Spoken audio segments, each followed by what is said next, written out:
bonjour à toutes et tous. C'est parti. Donc rebonjour. Un grand merci Evolution et aux équipes pour le soutien, l'invitation et cet atelier. Vous avez vu dans l'atelier précédent, on est rentré dans des gros projets, des grosses puissances et voilà, des gros projets industriels. On a fait le choix ici avec les équipes de Bretagne de vous parler formation, recherche, formation appliquée et recherche.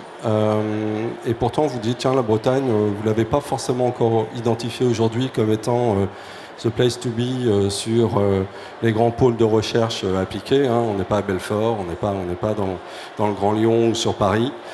Et pourtant, sur le territoire, et on va le voir avec les 3 témoignages, on a une belle illustration en fait de la montée en puissance des compétences de toute une série d'acteurs, de laboratoires, d'universités, d'écoles d'ingénieurs, qui sont spécialisés ou pas sur l'hydrogène aujourd'hui et qui sont sur une voie effectivement de montée en compétences. Ce qui est très important pour nous, puisque comme on colle le terrain au niveau de l'Agence de développement économique que je représente aujourd'hui, on identifie bien les besoins de formation des entreprises du terrain qui elles-mêmes montent en puissance. Et donc le point clé de la formation est juste fondamental pour nous. Donc, je vous présente Ayet Djelal, qui est enseignante-chercheuse à l'UniAssal Rennes EME, grande école d'ingénieurs, notamment basée à Rennes. Marc Jaouen, qui à l'Université Bretagne Sud est chargé de mission hydrogène, et un enseignant-chercheur très spécialisé, notamment pile à combustible, mais pas seulement, parce que j'ai appris hier soir, Philippe, que tu avais beaucoup travaillé sur la combustion au niveau de l'NCBS, et donc en 2 mots, Philippe Desromers, donc j'annonce rien du tout, j'anime la filière hydrogène pour la Bretagne au sein de l'Agence de développement économique. Vous avez un très beau stand de Bretagne, on vous y attend quand vous voulez. Donc sans plus attendre, allons-y. Ayet. Alors, effectivement, ça c'était pour illustrer un petit peu la dynamique de l'offre de formation et de recherche sur le territoire. Et on se rend compte qu'on a toute une série d'écoles, pour certaines bien connues, qui, chacune dans leur domaine, développent des cursus, montent des laboratoires, ont des enseignants-chercheurs dédiés, et du coup, maintenant, effectivement, recrutent des jeunes ingénieurs, voire en formation continue, puisque c'est aussi ça l'objet. Et on a toute une série de pépites sur le territoire. Et encore, il y a des noms qui n'apparaissent pas encore. Je pense à l'ENSTA Bretagne à Brest, qui n'apparaît pas encore ici, même si sur un autre stand, on sait que l'ENSTA évidemment travaille sur le sujet, mais pas encore sur Brest. C'est toi, Philippe, qui intervient dans les cours de l'ENSTA à Brest.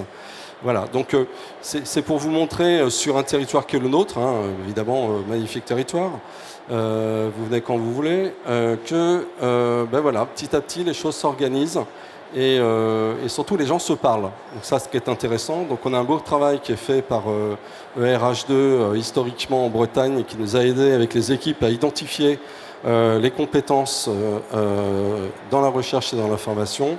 Et tout ça est en ligne sur notre site internet, sur des cartographies dynamiques en ligne qu'on peut modifier en permanence. On vous envoie y aller quand vous voulez.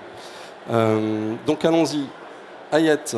Alors Ayet, l'EME, belle école, vieille école maintenant, 20 ans 30 ans. 30 ans. École généraliste. Et c'est un peu l'illustration du changement que vous faites, vous, en venant des énergies renouvelables par expérience, depuis maintenant pas mal d'années. Donc, quelle histoire vous êtes en train de raconter? Qu'est-ce qui se passe au sein de l'école aujourd'hui? Oui, voilà, donc c'est l'ancienne école des métiers de l'environnement, l'EME, qui a fusionné avec UniLaSalle en 2018. Donc, on est en Bretagne. Et on forme des élèves ingénieurs, enfin des futurs ingénieurs en environnement, mais généralistes.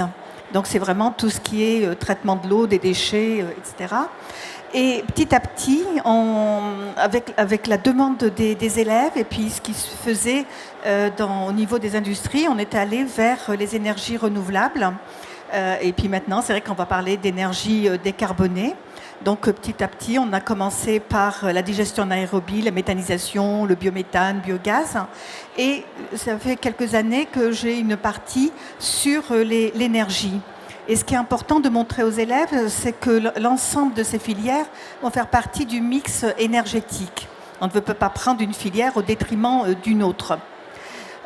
Et là, donc on est en train de modifier un petit peu pour l'année prochaine notre cursus. On va avoir des majeurs, et dont une des majeures, c'est la transition énergétique portée par Mathilde Mercier, où on va avoir aussi encore les énergies renouvelables, dont l'hydrogène. Donc je vais parler de l'hydrogène, mais montrer comment dans l'industrie, pourquoi l'hydrogène est important dans l'industrie et comment est-ce qu'on pourrait remplacer l'hydrogène d'origine fossile par l'hydrogène plutôt décarboné. Donc ça, c'est déjà un point qui est important.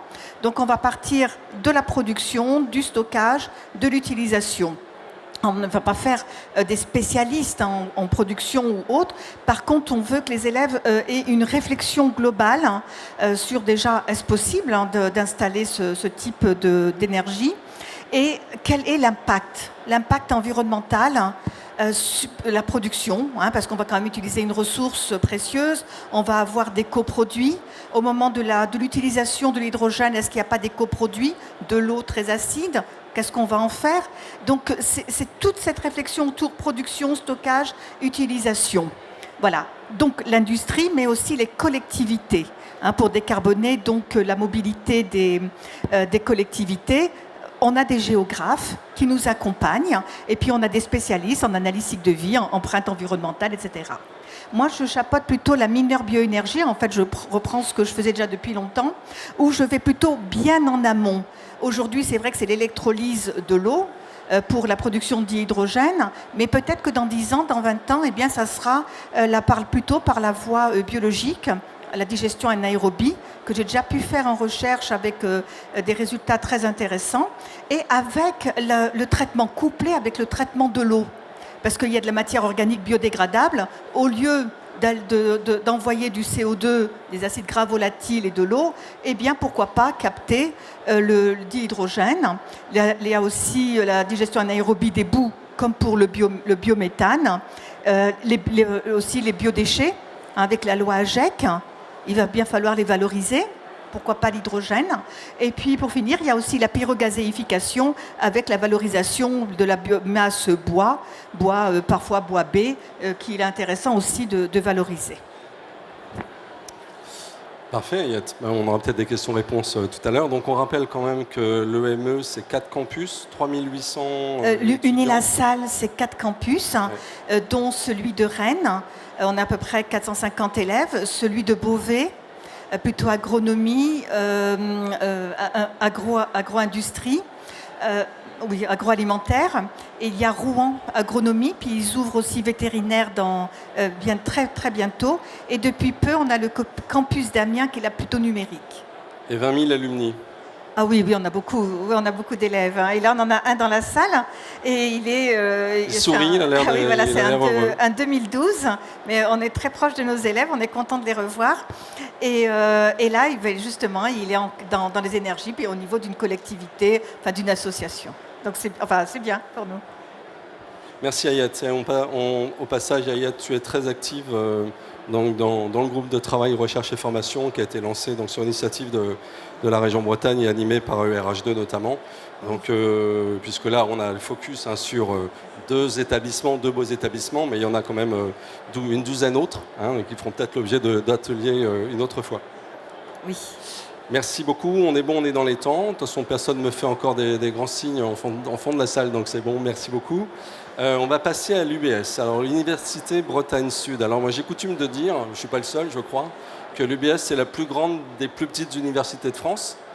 Alors, c'est peut-être effectivement la plus grande des plus petites universités de France. C'est une université qui a été créée en 1995, qui a la particularité d'être particulièrement ancrée dans son territoire, tant au niveau des collectivités que des acteurs socio-économiques. C'est une constante du fonctionnement de l'UBS depuis ses débuts. Un fort lien aussi avec les entreprises du territoire, qui se traduit notamment par un taux d'apprentissage de presque 10%, en alternance, en fait, apprentissage, cycle d'alternance, cycle de professionnalisation, à peu près 10% des étudiants sont dans ce type de cursus, ce qui est quand même énorme pour une université. Ce qui se traduit également par le taux d'insertion professionnelle. On a une université qui a 80% de taux d'insertion professionnelle 3 ans après l'obtention du diplôme, ce qui est à signaler. Alors l'hydrogène au sein de l'Université de Bretagne Sud, c'est de la recherche et c'est de la formation. C'est également donc la recherche, Philippe en parlera tout à l'heure sur les aspects notamment électrolyseurs alcalins entre autres. C'est de la formation avec un cycle d'ingénieur mécatronique dont 10 élèves sont insérés sur des missions hydrogène. Sur l'école nationale d'ingénieurs de Bretagne Sud, c'est un projet de cycle hydrogène-énergie qui va venir à moyen terme. C'est également une licence professionnelle maîtrise des énergies et du développement durable avec un tiers du temps pédagogique qui est consacré à l'hydrogène et aux mobilités. C'est également au sein de tout l'établissement des thématiques hydrogène qui sont abordées, où on prépare les étudiants à pouvoir les aborder dans leur domaine professionnel. Donc c'est notamment ce qui concerne la faculté de sciences et de sciences de l'ingénieur. Ça concerne également les étudiants, on le pense beaucoup moins directement, mais c'est des choses qui émergent dans les besoins, et notamment dans le livre blanc qui a été édité par France Hydrogène en avril 2021. Tout ce qui est accompagnement, prévention des risques. Donc on a un IUT et une LP hygiène, sécurité, environnement qui va se saisir notamment des procédures ASID et ASOP. Et c'est également un accompagnement sociétal, puisqu'on se rend compte que l'hydrogène, ça pose quand même beaucoup de questions à la population, et que si on n'anticipe pas sur les questions et les éventuels freins que le Kidam peut poser face à cette nouvelle technologie, ce nouveau vecteur qui arrive et qui va arriver dans son quotidien, quelqu'un qui prend un bus, quelqu'un qui habite à côté d'une station de remplissage, va fatalement se poser la question de quel est le danger que représente cet équipement qui est à côté de chez moi ou que j'emprunte tous les jours. Et si on n'accompagne pas en phase amont ces inquiétudes et si on n'accompagne pas d'un point de vue sociétal ces inquiétudes, on risque d'avoir des oppositions qui vont se lever. Et donc très clairement, l'un des enjeux que l'UBS se propose de saisir, c'est justement de travailler sur cet accompagnement sociétal. Et on a donc des équipes de recherche en sciences humaines et sociales qui sont prêtes à se saisir de ce sujet. C'est plusieurs laboratoires que vous avez à l'université. Ah ouais, on a quand même 500 enseignants et enseignants-chercheurs. On a, alors j'ai plus exactement le nombre de laboratoires, mais on a une trentaine de laboratoires de mémoire. Autant sur les sciences dures que sur les sciences humaines, que sur le management, le marketing, le droit. Et on peut rajouter que sur l'acceptation sociétale, tu en parlais pour l'hydrogène, ce sont des compétences que vous avez développées depuis très longtemps au niveau des smart grids et notamment des compteurs intelligents, puisque ça a été un des premiers chantiers du déploiement des Linky sur l'Orient. Il y avait eu le gros projet. Oui, avec l'accompagnement Solène notamment. Complètement, voilà. Solène. Donc l'accompagnement Solène, qui est l'accompagnement du déploiement des Linky au niveau de la population, c'est effectivement ce travail d'accompagnement sociétal qui a été fait par une équipe de chercheurs de l'UBS en fait. Voilà. Alors, je crois que j'ai encore une slide. On peut passer la main à Philippe. Donc vous complétez. Donc au passage, il y a aussi un IUT, donc une école d'ingénieurs, c'est l'NCBS. Donc voilà, l'UBS c'est vraiment beaucoup de laboratoires et une répartition sur le territoire, parce que ce n'est pas que Lorient. C'est Vannes, c'est Pontivy. Voilà, tout à fait. C'est Vannes, Lorient et Pontivy. Chaque pôle a des spécialités. Mais effectivement, c'est une seule université qui tient sur trois points d'appui et qui, effectivement, embrasse tout le territoire dans toute sa diversité, tant sur la phase maritime que sur la phase agricole intérieure des terres. Et voilà, on est effectivement vraiment présent sur tout le territoire. Merci Marc. Philippe Mandin. Bonjour. Enseignant-chercheur. Ça fait depuis combien de décennies tu bosses sur l'hydrogène, toi ? Non, pas en hydrogène et électrolyse, génie électrochimique, depuis les années 2000. C'est une aventure génie énergétique, génie électrochimique qui a commencé avec Pechiney. On produit l'aluminium par électrolyse. Puis Areva avait besoin de fluor produit par électrolyse. Le CEA s'intéressait à une production massive d'hydrogène, explorer des thermocycles, je ne vais pas rentrer dans... Mais avant de se jeter définitivement sur l'électrolyse haute température. Donc en tant que chercheur, effectivement, je suis passé de la combustion, comme tu l'as découvert hier soir, voilà, jusqu'à ce génie électrochimique qui est assez rare. Il est dispensé, comme tu le disais en introduction, à Belfort, à Grenoble. Il est peu dispensé, effectivement, dans le Grand Ouest. Et donc, c'est avec mon bâton de pèlerin que je suis arrivé en 2009 à Lorient, de l'école de chimie de Paris. Et je me suis mis en tête de commencer cette page blanche concernant le génie électrochimique, génie énergétique. Et donc, j'ai été responsable pendant 6 ans de la licence professionnelle de l'IUT de Lorient en maîtrise de l'énergie, de l'électricité et développement durable. Et on s'est, comme l'a dit Marc Jaouen, attelé au lancement d'une nouvelle formation qui a vu le jour à la rentrée dernière, en 2021. On a dans cette promotion qui est très réputée pour le génie climatique, génie énergétique en général, on a une bonne centaine d'heures de formation dédiées à toute la chaîne de valeur de l'ingénierie hydrogène, depuis la production, toutes les productions. Hayet a mentionné l'hydrogène gris, il y a tout un tas d'hydrogène. Les usages, le stockage, la logistique, la sécurité. Enfin, il se trouve que l'IUT de Lorient rassemble effectivement les départements nécessaires. On a génie chimique à Pontivy, on a HSE et logistique et maintenance industrielle à Lorient, avec le génie énergétique à Lorient aussi. Donc c'est vrai qu'on a un carré d'as un peu. Il nous manque le GE2I en fait, un peu pour être complet. Et donc c'est comme ça que ça a vu le jour. Fort de ce succès, de cet engouement pour l'hydrogène, avec un alignement des planètes sur Lorient, Lorient Agglo est très investi, beaucoup de projets, je vais en parler, autour de l'hydrogène. On a eu un changement d'équipe présidentielle aussi en 2020, tout est arrivé en 2020 en fait. La région est investie depuis un peu plus, tu le sais.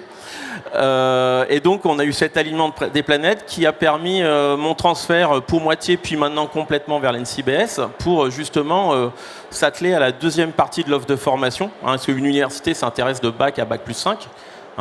Et là on avait du bac plus 3, donc bac plus 3, bac plus 5, c'est à l'NCBS. On a lancé dès la rentrée dernière au sein de la promo mécatronique, on a lancé un groupe d'une dizaine d'alternants. Alors on a des alternants qui s'intéressent à des missions stockage, gestion intelligente de l'énergie, comme Omexom, comme Entech, comme Bariec, pour aborder bateaux. On a des entreprises comme Cheureau ou comme tous les constructeurs navals, Chantier de Bretagne Sud, SNEF, voilà, qui nous ont pris aussi des alternants. Donc on a réussi à créer une espèce de taille critique d'étudiants que je tutorise en fait. Et on est en cours de construction d'un nouveau parcours, une nouvelle formation au sein de l'NCBS qui prendra nid au sein de la mécatronique, mais qui enlèvera une moitié de mécatronique pour remplacer une moitié d'énergétique et de génie électrochimique en fait, parce qu'on a mené une enquête compétences avec l'accord de la CTI, de la présidence, pour voir un peu ce qui étaient les compétences nécessaires pour nos bac plus 5 investis sur cette chaîne de valeur, cette ingénierie hydrogène. Philippe, et il s'avère... Le temps tourne. Est-ce que tu peux nous donner en 2 minutes les projets de recherche non confidentiels? Ok, sans transition. Voilà. Ok. Bon, ben, vous vous adresserez à moi après. Alors, concernant la recherche, je prends ma casquette chercheur. On a donc en génie électrochimique, je travaille sur les électrolyseurs et les électrodes intelligentes depuis un moment. L'idée, c'est de marier des couples, des plaquettes PCB électroniques avec des électrodes. J'en dirai pas plus, mais voilà, l'idée c'est d'avoir dans la lignée un peu de procédés comme ErgoSup qui nous intéresse pas mal, tout ce qui est AEM, tout ce qui est voilà, d'utiliser vraiment la thermodynamique aussi, qui est trop peu utilisée de l'avis de la communauté pour bien choisir les points de fonctionnement électrolyseurs. Donc ça, c'est les premiers projets que j'ai portés et fortement financés par la région Bretagne. Ensuite, avec Köhler, SDMO sur Guy Pavas à Brest, on a construit un projet de prototypage d'électrolyseurs alcalins en but de valoriser l'électricité fatale qui est perdue au moment du test des groupes électrogènes avant de les envoyer aux clients. Donc 600 MWh annuels perdus. Et enfin, dernier projet, containerisation d'électrolyseurs avec Entech, avec SLCE qui produit de l'eau. Un projet qui vise à fournir des solutions containerisées de gestion intelligente d'énergie, d'eau, d'électricité et d'hydrogène. Parfait. Sachant que l'université également est partenaire de beaucoup d'industriels qui lancent des projets, je pense, sur la filière de réservoirs composites sur l'Orient également, avec des boîtes juste comme Coriolis. Donc voilà, c'est bien, il se passe beaucoup de choses. Je vois que Marc me regarde. Oui, juste une dernière chose. Donc on va avoir également un démonstrateur dont Philippe est à l'origine, d'hydrogène vert, donc production de l'électron par électricité photovoltaïque, électrolyse, stockage, pile à combustible, de manière à justement accompagner toujours cette phase d'accompagnement des élus, des entreprises, de la population. Et ça sera également une plateforme de recherche et de production d'hydrogène pour les TP des étudiants qui travaillent à l'UPS sur le sujet. Il est encore dans les caisses. Il est encore dans les caisses pour l'instant, mais va émerger d'ici le mois de mars 2023. Avec financement de la région Bretagne. Avec financement de la région de Bretagne et de l'Orient Agglomération. J'ai terminé. Nickel. Questions-réponses? Non. S'il n'y a pas le temps, c'est parfait. Rendez-vous sur notre stand. Vous verrez, c'est un des plus beaux stands du salon, mais il y en a d'autres qui sont bien aussi. Merci à tous.